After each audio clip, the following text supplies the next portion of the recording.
Hi friends, आज आम महाशिवरात्रि रे किछि गोटे स्पेशल करने को जाऊे। आपण माने तो थंबनेल देखि जानि पारिथिबे।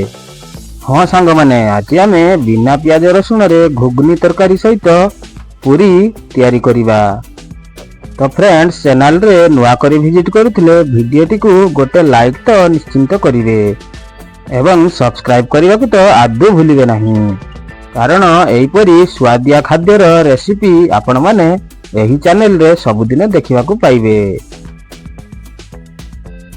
तो सांग माने, मुन्ना ओडिया किचन रे आपण समस्त को स्वागत एवं हार्दिक अभिनंदन। प्रथमे आमे आलू व मटर को प्रेशर कुकर रे सिझेई नेबा।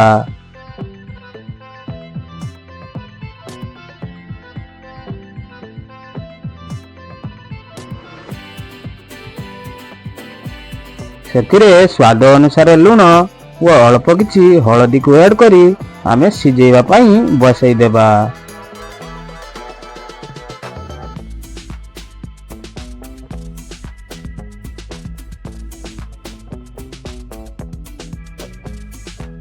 एपटे आमे तरकारीटी रांधिबा पई किछि अदा व किछि गोटा जीरा को आमे ग्राइंडिंग करि नेबा।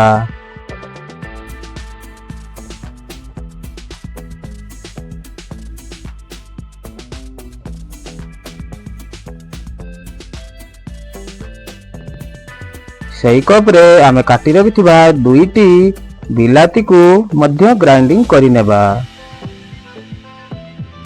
एठी देखंतु सांग माने, पूरी करिया पई मु 300 रु 400 ग्राम रो आटा को नेइछि ओ स्वाद अनुसार सेथिरे लूण को ऐड करछि ओ किछि कसूरी मेथी पत्र को सेथिरे ऐड करछि। आ किछि सनफ्लावर ऑयल को नेई ताको भलो भाबरे मिसई नेबा। एथिरे मु मैदा को आदु व्यवहार करि नाही। तापरे ताको आमे अल्प अल्प पानी देई भलो भाबरे गुलिबा। आपण माने रुटी करिया पई जेमती तयारी करंती सेम सही भलिया ही तयारी करिवे। एठी देखंतु ओटा गुलाटी हमर रेडी हो गलानी। से ओटा गुला को बेसी पतला करिबा नाही किबा बेसी टाण करिवे नाही। एठी हमर जो मटर व आलू को सिझिबा पई बसैथिले ताहा रेडी हो गलानी। एथिरु स्टीम गुडी को आस्ते आस्ते काढी देबा। तापरे ताको आमे गोटे जगह को काढी नेबा। एई देखंतु सांग माने, केते सुंदर भाबरे मटर व आलू सिझी जाईछि। तरकारीटी रांधिबा पई मसलाटी को आमे कसी नेबा। बिना प्याज रसुण रे आमे शुद्ध निरामिष तरकारीटी रांधुछे, सेति पई मु एठी सनफ्लावर ऑयल को व्यवहार करिछि। आपण माने रेसिपीटी रो इंग्रेडिएंट्स गुडी को नोट करिया पई चाहुतले एबे नोट करि परिबे। स्क्रीन रे लेखा गुडी को फ्लैश होउछि। अदा व जीरा को नै आमे जे प्रथम पेस्ट गोटे तयारी करथिले ताको भलो भाबरे आमे भाजी नेबा। स्वाद अनुसार चिल्ली पाउडर को नौथिबे। मु एठी अल्प टिके काश्मीरी चिल्ली पाउडर को मध्य व्यवहार करिछि, जा फल रे तरकारी रे हमर बहुत सुंदर कलर आसीबो। तापरे टमाटो पेस्ट को आमे एठी ऐड करि नेबा ओ ताको भलो भाबरे मसला सहित भाजीबा। तार कंचा वासना जीवा पर्यंत आमे ताको भाजीबा।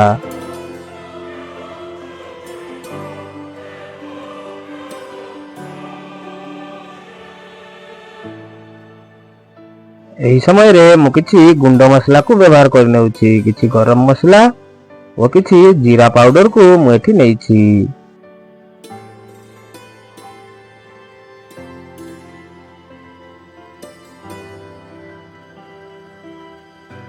तापरे किछि पत्र मसला जेपरि कि पुदीना पत्र, धनिया पत्र व कसूरी मेथी पत्र को मु एई जगह रे ऐड करि नेउछि।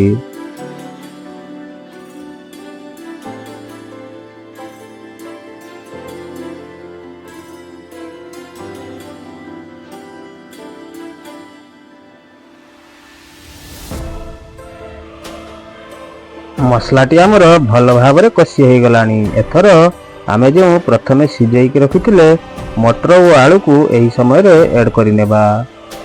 तापरे ताको 5 रु 7 मिनिट आमे कुक करिबा।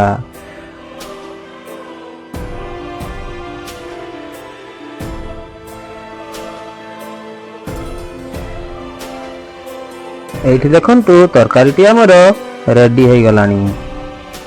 ତାପରେ ପୁରୀ ଛାଣିବା ପାଇଁ ମୁଁ କିଛି ସନଫ୍ଲାୱାର ଅଏଲକୁ ଏଠି ବ୍ୟବହାର କରିଛି। ଗୋଟେ ପରେ ଗୋଟେ ସବୁତକ ପୁରୀକୁ ଆମେ ଏଇଭଳିଆ ଛାଣି ନେବା। ପୁରୀ ବେଲିବା ଭିଡିଓକୁ ମୁଁ ଏଠି ସ୍କିପ୍ କରି ନେଇଛି, ନହେଲେ ଭିଡିଓଟି ବହୁତ ଲମ୍ବା ହୋଇଯାଇଥାନ୍ତା। ଦେଖୁଛନ୍ତି ତ ସାଙ୍ଗମାନେ କିଭଳିଆ ଫୁଲକା ଫୁଲକା ପୁରୀ ଆମର ଏଠି ରେଡି ହେଇଗଲାଣି। ଏହି ଶିବରାତ୍ରିରେ ଆପଣମାନେ ଥରେ ଏହି ରେସିପିକୁ ନିଶ୍ଚିନ୍ତ ଟ୍ରାଏ କରି ଦେଖନ୍ତୁ। ପବିତ୍ର ମହାଶିବରାତ୍ରି କେମିତି କାଟିଲେ ତାକୁ କମେଣ୍ଟ କରିକି ଜଣେଇବେ। ତ ବାଇ ବାଇ ସାଙ୍ଗମାନେ, ଆଜିକା ପାଇଁ ଏତିକି। ପୁଣି ଦେଖା ହେବ ଆଉ ଗୋଟେ ନୂଆ ରେସିପିରେ। ଜୟ ଜଗନ୍ନାଥ।